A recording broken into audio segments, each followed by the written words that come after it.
7 दिसंबर 1941 ये इतिहास का वो आखिरी दिन था जिसके बाद दुनिया का नक्शा हमेशा हमेशा के लिए बदलने जा रहा था। यूएस नेवी की बेस पर एक आफत टूटने वाली थी जिसका अंदाजा किसी को भी नहीं था। बैटलशिप में मौजूद एक अफ्रीकन अमेरिकन बावर्ची डोर्स मेलर सूरज निकलती ही नेवी अफसर्स को नाश्ता सर्व करता है और इसके बाद इनकी लॉन्ड्री कलेक्शन के काम पे लग जाता है। सुबह के ठीक 7:57 पे डोर्स को एक सायरन सुनाई देता है, वो सायरन जो शायद कोई भी सेलर अपनी सर्विस में सुनना ही नहीं चाहता।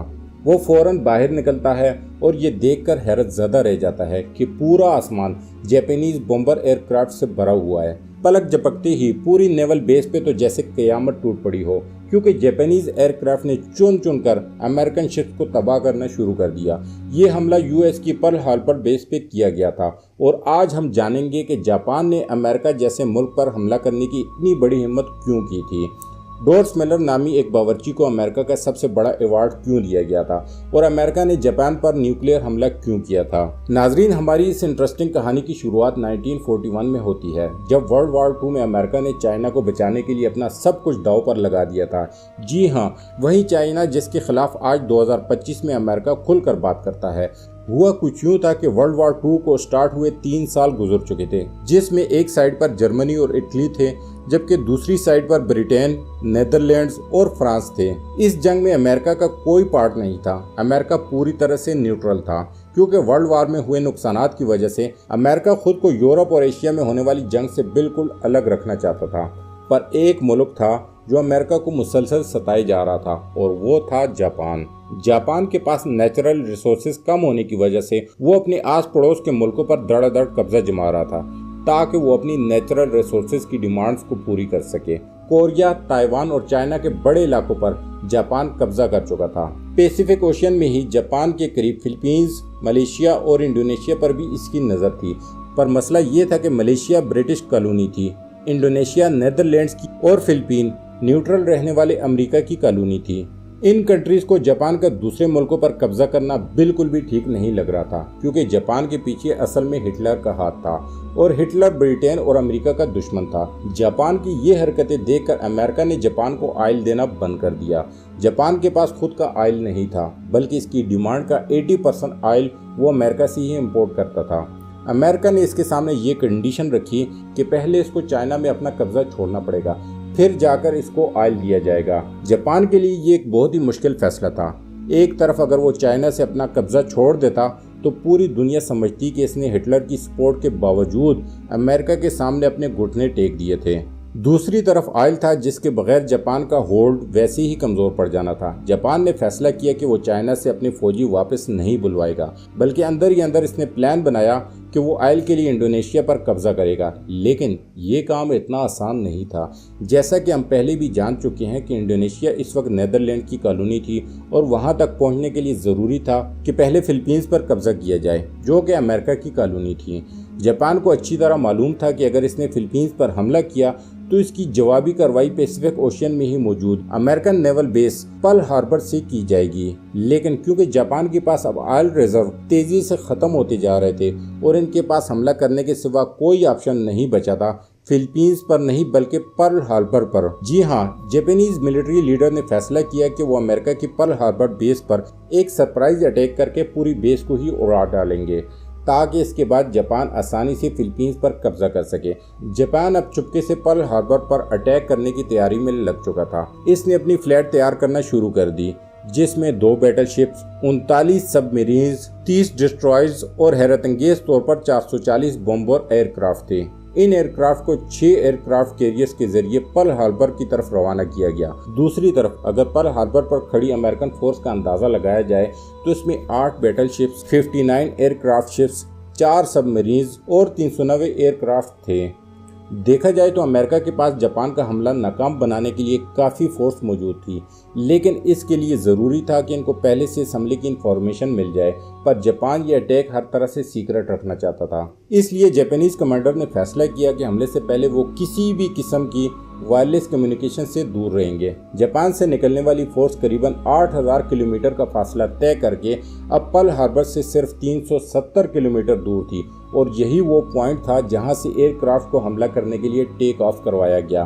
ये वर्ल्ड वॉर 2 का सबसे बड़ा हमला होने वाला था, जिसमें अमेरिका अभी तक शामिल ही नहीं था। 7 दिसंबर 1941 की सुबह को 757 पे 350 जापानीज एयरक्राफ्ट ने पर्ल हार्बर पर 2 अलग अलग ग्रुप में दावा बोल दिया।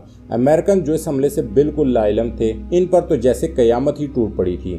जापानीज एयरक्राफ्ट के पहले ग्रुप ने गोलों की बारिश कर दी। 45 मिनट तक ये पर्ल हार्बर पर हमला करते रहे और फिर वापस चले गए। पहले तो यूं लगा शायद हमला खत्म हो चुका है, लेकिन 10 मिनटों बाद बॉम्बर एयरक्राफ्ट का दूसरा ग्रुप आया और बच्ची कच्ची नेवल बेस को भी गोले बरसा कर तबाह कर दिया। पूरे 1 घंटे और 15 मिनटों तक ये हमला जारी रहा, जिसमें जापान का पलड़ा हर तरह से भारी था। अमेरिकन की बेस वेसल्स, 8 बैटलशिप्स और 300 से भी ज्यादा प्लेन्स को खड़े खड़े तबाह कर दिया था। जमीन को आग और आसमान को काले धुएं के बादलों ने छुपा दिया था।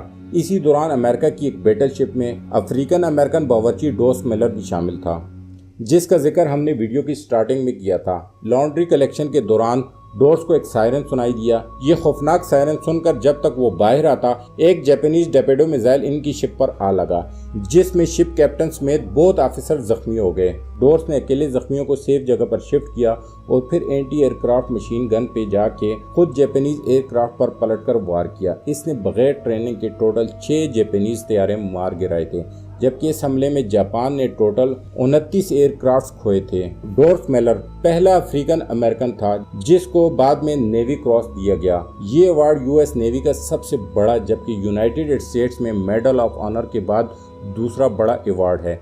1 घंटे 15 मिनट हमलावर होने के बाद जापानीज एयरक्राफ्ट तो वापस चले गए, लेकिन वो अब अमेरिका को भी वर्ल्ड वॉर 2 में धकेल चुके थे।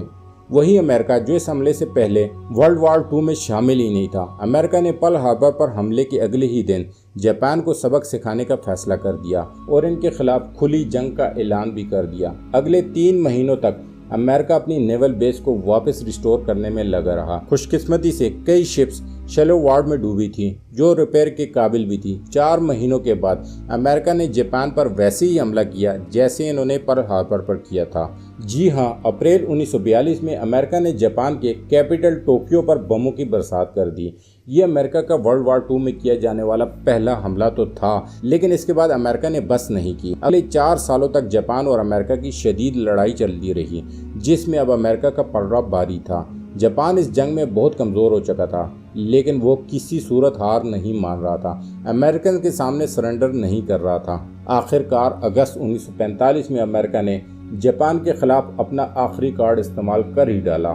6 अगस्त 1945 को सुबह के 8 बजे जापान के हिरोशिमा शहर के ऊपर एक Boeing B-29 super force aircraft देखा गया। इस जहाज ने 4400 केजी वजनी लिटिल बॉय नामी बम हिरोशिमा के ऊपर गिरा डाला। एग्जैक्टली 43 सेकंड के बाद एक जोरदार धमाका हुआ और सब कुछ वाइट हो गया।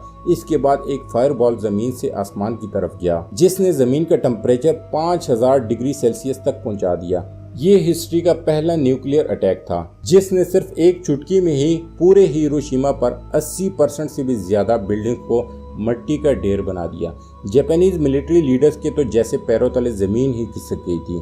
अभी वो कुछ और समझते कि 3 दिनों के बाद 9 अगस्त को अमेरिका ने जापान के शहर नागासाकी पर भी न्यूक्लियर बम गिरा दिया। ये मार्क 3 बम था, जिसका कोड नेम फेटमैन रखा गया था।